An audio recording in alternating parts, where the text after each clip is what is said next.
Karena langkah hukum Jokowi dengan 5 terlapor mampu mengakhiri polemik tudingan ijazah palsu, kami bahas bersama kuasa hukum Jokowi Rifai Kusumanegara. Selamat malam Bang Rifai. Selamat malam Mbak. Bergabung juga pakar telematika sekaligus pihak terlapor dalam kasus ini, Roy Suryo. Malam Bang Roy. Malam Mbak, malam juga Pak Rifai, malam juga semua pemirsa Kompas TV. Jadi saya mau konfirmasi dulu ke Mas Roy terlebih dahulu. Jadi benar kalau Mas Roy Suryo ini menjadi pihak terlapor di antara 5 orang yang sudah dilaporkan oleh Pak Jokowi hari ini di Polda? Iya kan udah sering disebut, nggak apa-apa. 2 RS itu kan double RS ya, saya sama Dr. Rismon Sianipar, nggak apa-apa. Tapi yang menarik gini Mbak Udri, kan tadi kan kita dengar sendiri ya dari Pak Yaakob ya. Jadi kemarin kan ada nama Pak Rizal Fadilah, itu nggak ada, sudah. Jadi ada tambahan nama Pak ES, Egy Sujana, dan juga ada tambahan nama K itu Bu Kurnia.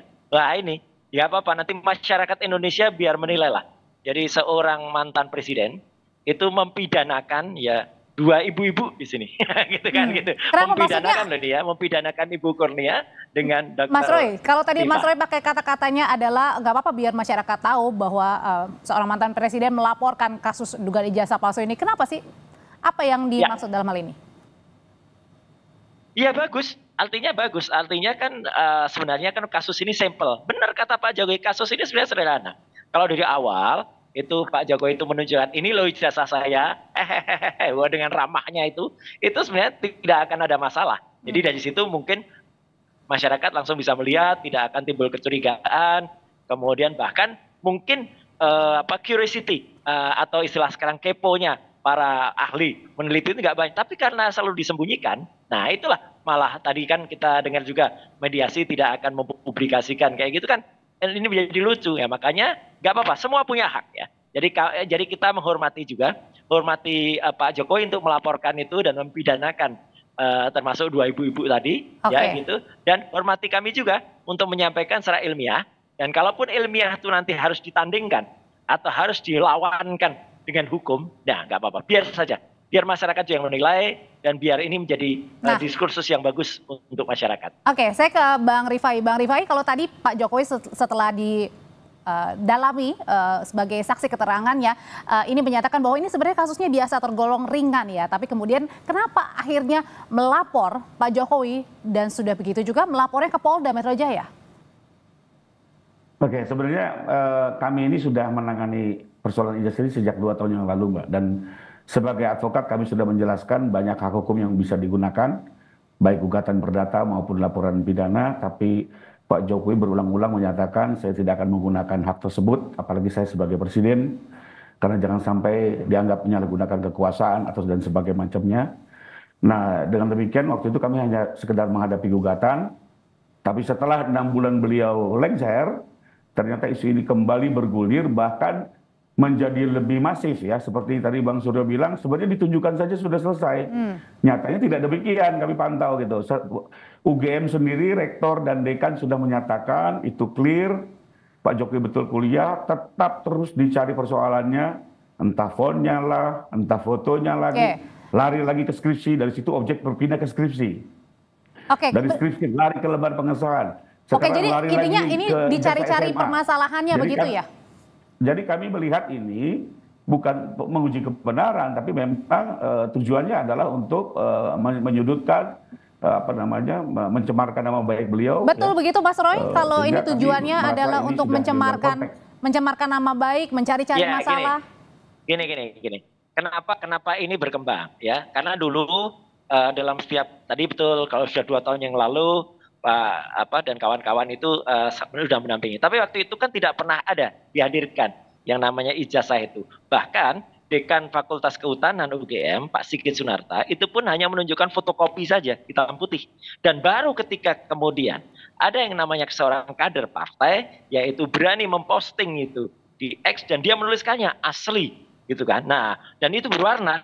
Itu kemudian menarik untuk diuji gitu loh. Apalagi kan kalau kader partai itu kita tahu ketua partainya adalah anaknya Pak Jokowi. Yang kedua, itulah kemudian kami mengajukan surat kepada UGM, TPUA untuk datang resmi. Jadi kami datang resmi ke UGM itu, dan itu yang memang harap diketahui bahwa dengan kedatangan kami pada tanggal 15 April kemarin itu justru membongkar kotak Pandora. Karena skripsi yang disebut skripsi itu ternyata adalah waduh banyak sekali. Yang tadi disebutkan betul. Ada fontnya, ada kemudian ada lembar pengesahan yang tidak ada, bahkan ada nama-nama seharusnya tertulis tapi tidak. Dan itulah yang kemudian kita uji. Jadi sekali lagi, yang kami uji skripsi itu adalah primary evidence. Primary evidence itu artinya skripsi aslinya. Yang disebut skripsi aslinya Jokowi. Itu kayak gitu. Dan kalau udah kayak gitu Mbak, kami sangat menyayangkan kalau UGM harus memutuskan, dan dari situ UGM goyah. UGM mulai keterangan yang kemudian tidak benar, menjelaskan itu. Jadi ya kita harus kemudian men-challenge UGM gitu loh. Izinkanlah saya selaku lulusan UGM asli dan juga Dr. Rismon dan juga Dr. Tipa itu kemudian dengan kecintaan kami terhadap UGM ini harus dibuka seluas-luasnya. Ini gitu, harus dibuka sebenarnya Bang Rifai, ini tujuan dari teman-teman menginginkan hal ini. Ya, kami setuju sekali dengan kami menggunakan hak hukum tadi pagi, itu sudah jelas kami akan membuka semuanya. Dan satu fakta yang diyakini bahwa pertama Pak Jokowi meyakini betul bahwa ijazahnya asli, kedua telah menyelesaikan perkuliahan sesuai prosedur sehingga layak mendapat titel kesarjanaan, termasuk skripsi yang dibuatnya pun dibuat secara benar, ya. Dan ini semua akan kami buktikan tentunya. Karena bagaimanapun siapa yang melapor harus membuktikan. Nanti tinggal kita adu pembuktian masing-masing dan tinggal dilihat tujuan dan motif dari masing-masing. Oke, kalau berbicara tadi kita lihat tujuan sama motifnya masing-masing, Mas Roy, kalau gitu sebenarnya apa sih motif atau tujuan dari meminta Pak Jokowi untuk menunjukkan ijazah asli begitu? Kan saat ini apa urgensinya nih? Ya, kata kuncinya betul tadi ya, yaitu kejujuran. Ya, tujuan kejujuran itu bahwa Pak Jokowi itu sudah selesai menjadi presiden dan kemudian sekarang masyarakat biasa. Nah, itu bagus. Saya jujur juga apresiasi ya, gitu. Tadi datang langsung ya gitu. Jadi ini kan juga sudah ditunjukkan dulu presiden terdahulu jadi Pak SBY itu juga lapor sendiri. Nah, itu bagus ya. Karena pasal yang 310, 311 yang konon tadi akan digunakan ya, itu adalah harus orangnya datang langsung, tidak bisa diwakili oleh apalah, ada alap-alap lah, ada relawan apa gitu ya. Atau kalau misalnya mau pakai 160 itu pasal menghasut, ya itu pun juga lucu gitu, karena yang kita challenge ini adalah sudah tidak lagi sebagai kepala negara atau sudah tidak lagi penguasa. Tapi nggak apa-apa, semuanya biarkan berlanjut dan kita akan lihat bagaimana pembuktian itu. Dan kalau tadi Mbak, kalau saya bilang supaya tidak ada kriminalisasi, ya biar masyarakat juga yang menilai gitu ya. Tadi juga acara di Gedung Juang 45 siang tadi, jujur adalah acara dari masyarakat yang kemudian mereka memberikan memberikan dukungannya ya gitu kepada kami berempat, itu masih ada Pak Riza Fadila untuk dia nanti mengungkapi. Jadi semuanya akan berjalan, insya Allah. Memang betul setuju kalau memang pengadilan itu akan menjadi jalan tengah, tapi sekali lagi yang namanya ilmiah dan keterbukaan informasi publik sesuai dengan sebelum kita lanjutkan lagi nih perbincangannya, kita simak bersama dulu pernyataan dari Polda Metro Jaya. Beliau sudah diterima, kemudian beliau tadi diambil keterangannya di Subdit Kamnet ya, Ditreskrim Polda Metro Jaya. Jadi setiap laporan dari masyarakat yang masuk, kemudian dilakukan tahap pendalaman dalam rangka penyelidikan. Ya, penyelidikan adalah serangkaian upaya yang dilakukan oleh penyelidik untuk mendalami apakah peristiwa yang dilaporkan itu ada dugaan tindak pidana atau tidak. Nah, inilah tahap yang sedang kami lakukan, dalam hal ini Subdit Kamnet Ditreskrim Polda Metro Jaya. Bang Rifai, sebenarnya apa saja sih yang ditanyakan penyidik ke Pak Jokowi? Apakah juga termasuk Pak Jokowi ini tadi membawa ijazah asli untuk ditunjukkan? Tadi Pak Jokowi sudah menjawab 35 pertanyaan penyidik dengan memberikan juga bukti-bukti yang relevan ya. Kami mengajukan 24 objek. Itu ada video, ada capture, ada foto, semua produk dari sosial media. Dan juga tadi beliau membawa ternyata tidak hanya ijazah S1 dari Fakultas Kehutanan UGM, tapi juga beliau sekaligus membawa ijazah asli di SD hingga SMA. Tadi diperiksa langsung, disaksikan bersama, kami juga menyaksikan. Oke, Mas Roy, sebenarnya apa sih yang membuat Mas Roy dan kawan-kawan ini tidak yakin dengan keaslian ijazah Pak Jokowi? Kan Pak Jokowi juga sudah melewati banyak hal ya, mulai dari wali kota, kemudian juga gubernur, presiden 2 kali Republik Indonesia. Ya, ini tidak hanya berlaku untuk Pak Jokowi ya, gitu, tapi juga pada pemimpin Republik ini nantinya juga, gitu loh. Jadi artinya jangan sampai presiden ini terulang lagi kalau ada semacam ini. Kenapa tidak yakin? Karena jawaban dari UGM itulah justru yang membuat kami itu semakin ragu gitu loh. Dengan adanya peristiwa tanggal 15 April yang lalu, dan di situ katanya UGM itu menunjukkan semua buktinya, katanya ada 34 bukti, tidak ada satu bukti pun yang digelar awalnya. Ya, baru ketika kami kemudian berdebat cukup panjang 1 jam, dan tadinya mereka bertahan dengan undang-undang keterbukaan informasi publik, saya ingatkan itu tidak termasuk pasal yang dikecualikan, baru mereka keluarkan. Dan ketika dikeluarkan itulah kemudian muncul banyak sekali kesalahan-kesalahan atau banyak sekali ketidakproperan dari apa yang disebut sebagai skripsi. Kalau skripsinya saja tidak ditandatangani dosen penguji, kalau namanya dosen pembimbingnya saja salah, kemudian titelnya juga salah, ya, kemudian di situ timbul keraguan terhadap cetakan dari skripsi itu yang itu jauh melampaui waktunya, ya pantaskah kami kemudian curiga kepada UGM gitu loh. Jadi bahkan kami sudah sampai ke kesimpulan kalau skripsinya itu jelas-jelas abal-abal, jelas-jelas tidak benar. Dengan skripsi yang tidak benar, dengan skripsi yang abal-abal, itulah makanya timbul, loh kok bisa timbul ijazah? Ijazahnya dari mana? Kalau ibaratnya orang kalau kemudian melalui kenapa kalau gitu harus Pak Jokowi yang menunjukkan, kenapa tidak menyasar ke UGM aja, Mas Roy? Tidak apa-apa loh, karena Pak Jokowi juga selalu mengatakan ijazahnya ada, gitu ya. Hanya kemudian kan tidak ditunjukkan. Sebenarnya persoalan ini benar kata Pak Jokowi tadi, ini sampel selesai.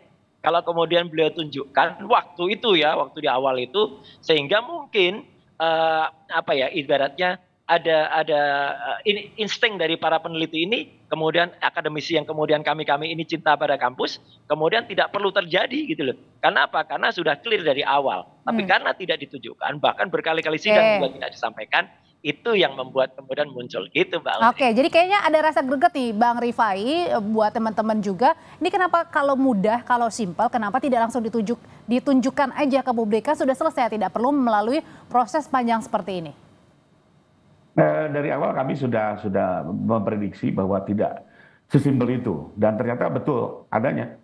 Ya setelah, jadi sebenarnya gampang aja Mbak. Untuk menguji keabsahan STNK perlu tanya siapa? Ya tanya Samsat.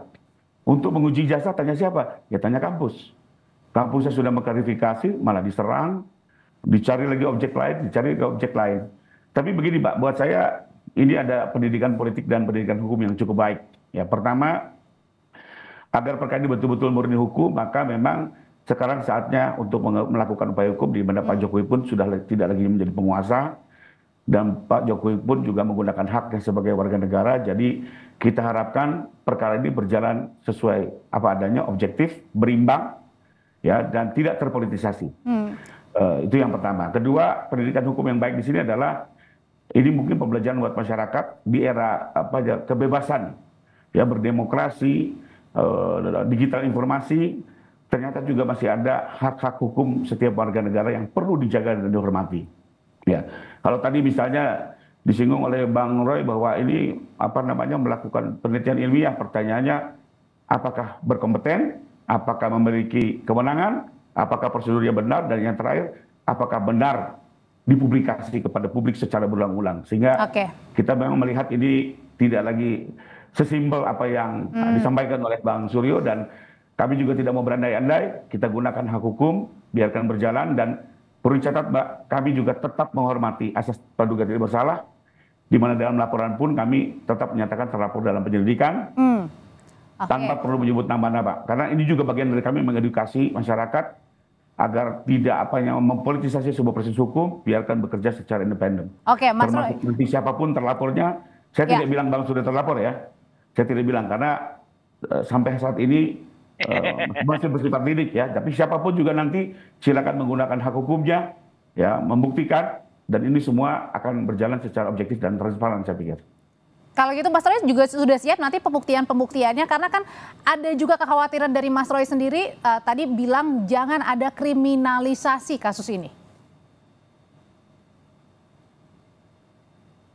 Iya, kalau siap dari awal kita siap ya selaku peneliti, selaku berbasis ilmiah dari awal kita melakukan statement kalau itu fake atau itu misalnya real itu sudah jelas gitu loh. Jadi kita dari awal sangat siap bahkan diuji, ditampilkan kemudian sesama misalnya sesama peneliti pun oke. Kalau ini mau ditarik ke hukum ya nggak apa-apa. Masyarakat juga ya biarkan yang menilai saja karena yang kita tampilkan itu kan sebenarnya dasar-dasar dari ilmu pengetahuan. Kalau itu fake itu adalah istilah ilmu pengetahuan, jadi palsu atau tidak. Kalau memang benar ya kita katakan benar. Dan uji yang kita lakukan, misalnya dengan ELA, error level analysis, ya, dengan face comparison, dengan recognizer, itu semuanya adalah ilmiah gitu. Perkara soal apakah itu ditanyakan tadi di komentari sesuai dengan kapasitas tidak, nggak apa-apa. Nanti kita lihat saja. Tapi juga artinya nanti, Mbak, perlu diingat juga bahwa sangat mungkin ya kalau nanti ini berlanjut, Pak Jokowi memang insya Allah harus datang lagi. Gitu.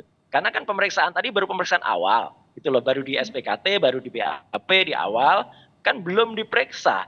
Jadi tidak ada tadi misalnya kalau tadi ada harus ada misalnya ahli forensik dari kepolisian gitu misalnya tadi juga sudah hadir ikut memeriksa dan prosesnya nggak bisa diterima dengan waktu sekitar jam 10 sampai dengan jam 12 gitu. Jadi itu pemeriksaannya panjang. Saya dokter respon melakukan uji itu panjang. Jadi itu nggak bisa sampel itu. Kalau itu sampel itu ya mohon maaf ya berarti pemeriksaannya abal-abal juga gitu loh ahli yang nanti. Tapi nggak apa-apa lah. Oke kita tunggu saja dan moga-moga ini terbuka. Kalau terbuka pemeriksaannya itu akan menimbulkan semangat bagi masyarakat untuk mengedepankan keterbukaan dan tidak ada kriminalisasi. Bang Rifai, sebenarnya kalau sekarang ini respon dari Pak Jokowi gimana sih? Kan Pak Jokowi tidak hanya melaporkan soal tudingan ijazah palsu ke Polda, tetapi kemudian juga Pak Jokowi sebagai pihak terlapor juga dilaporkan untuk kasus ijazah juga, penunjukan ijazah di Solo begitu. Dan saat ini tadi tidak hadir juga pada saat mediasi. Gini Mbak, jadi kalau yang di Solo itu sebenarnya upaya gugatan perdata dengan objek yang berbeda, itu ijazah SMA. Nah kebetulan itu ditangani oleh tim lawyer lain, sehingga saya tidak bisa mengomentari, saya harus menghormati sesama rekan yang menangani. Nah namun demikian, yang di Polda ini kan yang kita laporkan adalah terkait dengan tudingan yang disebarluaskan di media, sosial media ya. Jadi fokusnya lebih ke situ dan memang spesifik kepada ijazah S1 dan berbagai tadi skripsi dan lembar pengesahan dan yang lain-lain terkait dengan itu. Kalau tadi ada mungkin anggapan bahwa apakah tidak merespon terlalu berlebihan seorang Pak Jokowi ini kemudian sampai melapor ke Polda Metro Jaya? Kalau dari Pak Jokowi sendiri tanggapannya gimana, Bang Rifai? Soal hal ini. Jadi kembali lagi kita sudah mengikuti ini selama 2 tahun. Di sisi lain sebenarnya Pak Jokowi berharap dengan beliau juga sudah pensiun itu bisa berkumpul dengan keluarga ya dengan kegiatan-kegiatan sosial dan yang lain-lain, tapi ternyata diseret lagi dengan isu-isu yang kita pikir ini sudah lebih ya, sudah agak keluar batas. Nah sebelum itu pun juga kami kan sebenarnya sudah diminta oleh Pak Jokowi menyampaikan kepada publik untuk menghentikan. Kami melakukan 2 kali konferensi pers ya kalau tidak salah untuk mengingatkan sudah cukup, sudah selesai sampai di sini. Bahkan Pak Jokowi pun sempat diwawancara kan. Saya ada batasnya dari kurang begitu. Nah, tapi ternyata ini terus bergulir ya mau tidak mau yang kita lakukan adalah menggunakan hak hukum. Karena di sisi lain juga yang perlu diketahui Mbak, ini juga para pendukung Pak Jokowi pun juga sudah mulai sedikit bergerak ya. Kalau ini tidak segera diselesaikan dengan hukum nanti malah kita mengkhawatirkan terjadi hal yang tidak kita inginkan. Ini iklim demokrasi perlu kita jaga, kita kedepankan sebagai negara hukum. Nah, biarkan nanti terfokus kepada proses hukum itu sendiri. Kalau di Mas Roy sendiri kan tadi Pak Abraham Samad juga mengatakan ya laporan Pak Jokowi ini terhadap Anda dan teman-teman ini merupakan bentuk pembungkaman. Apakah Anda juga merasakan hal seperti itu? Mas Roy? Iya, gini. Jadi artinya semua biarkan berjalan, ya semua biarkan berjalan sesuai dengan sesuai dengan realnya sendiri-sendiri. Kami juga nanti akan sampaikan yang kami lakukan itu adalah penelitian secara ilmiah dan itu berbasis ilmu pengetahuan. dengan dasar-dasar yang bisa diuji. Kalau memang mau uji ya komparasinya adalah dengan ilmu pengetahuan juga, dengan ilmiah juga. Kalau mau ditarik-tarik ke ranah hukum nggak apa-apa, biar nanti ada teman-teman juga yang nanti akan memberikan argumentasi secara hukum. Clear aja kok, nggak ada masalah. Tapi yang jelas tadi meskipun tidak disebut ya, tapi kan inisialnya sudah ada tadi. Tadi Mas Yakob kan di depan wartawan tadi kan sudah menyebut inisial gitu ya. Ada K, ada Dr. T. K dan Dr. T itu sekali lagi itu adalah ibu-ibu gitu ya. Jadi nggak apa-apa. Kita lihat masyarakat nanti melihat mantan presidennya itu mempidanakan 2 ibu-ibu gitu. Mas Roy Suryo, terima kasih. Bang Rifai Kusumanegara, terima kasih juga untuk pandangannya terkait dengan dugaan penunjukan ijazah di depan polisi yang dilaporkan oleh Jokowi hari ini. Terima kasih. Terima kasih.